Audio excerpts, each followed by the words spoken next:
വിവാഹമോ വിശേഷ ദിവസങ്ങളോ ഏതുമാകട്ടെ, മനസ്സിലുണ്ടോ മാക്സിലുണ്ടോ. മുസ്ലിം youth league ദിനത്തിന്റെ ഭാഗമായി കൊപ്പം ഗവൺമെന്റ് ആശുപത്രിയിൽ ചായമേശ പരിപാടി സംഘടിപ്പിച്ചു. ജില്ലാ വൈസ് പ്രസിഡന്റ് MKM ഹനീഫ ഉദ്ഘാടനം നിർവഹിച്ചു. കൊപ്പം ഗവൺമെന്റ് ആശുപത്രിയിലാണ് യൂത്ത് ലീഗ് ദിനത്തിന്റെ ഭാഗമായി കൊപ്പം പഞ്ചായത്ത് മുസ്ലിം യൂത്ത് ലീഗ് കമ്മിറ്റിയുടെ നേതൃത്വത്തിൽ ചായമേശ പരിപാടി സംഘടിപ്പിച്ചത്. മുസ്ലിം യൂത്ത് ലീഗ് ജില്ലാ വൈസ് പ്രസിഡന്റ് AKM ഹനീഫ ഉദ്ഘാടനം നിർവഹിച്ചു.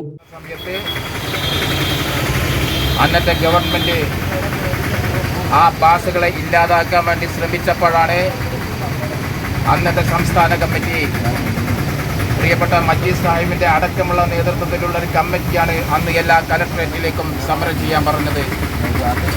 ആ പിക്കറ്റിംഗ് നടക്കുന്ന സമയത്ത് മലപ്പുറം കലക്ട്രേറ്റിലേക്ക് അന്ന് പിക്കറ്റിംഗ് നടത്തുകയും മജീദ്, റഹ്മാൻ, കുഞ്ഞിപ്പ എന്ന് പറയുന്ന 3 യുവാക്കൾ അന്ന് നാനാരിൻ്റെ വെടിയണ്ടുകളുമായി ആ സമരമുഖത്ത് വെച്ച് മരണപ്പെടുകയുണ്ടായി.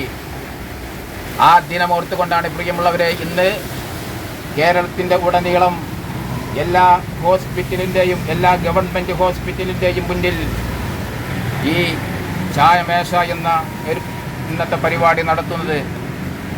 നമുക്കറിയാം, ഒരു ഭാഷയെ ഇല്ലാതാക്കി കഴിഞ്ഞാൽ എത്രയോ അധ്യാപകന്മാർ അവരുടെ കുടുംബവുമായി ബന്ധപ്പെട്ട് അവർ ഇല്ലാതാക്കാൻ, അല്ലെങ്കിൽ കോളേജുമായി ബന്ധപ്പെട്ട് അവിടെ അറബി പഠിപ്പിക്കുമ്പോൾ അത് ഇല്ലാതാക്കാൻ വേണ്ടിയിട്ടാണ് പ്രിയമുള്ളവരെ ഈ സർക്കാർ ഈ നിയമങ്ങൾ കൊണ്ടുവന്നത്.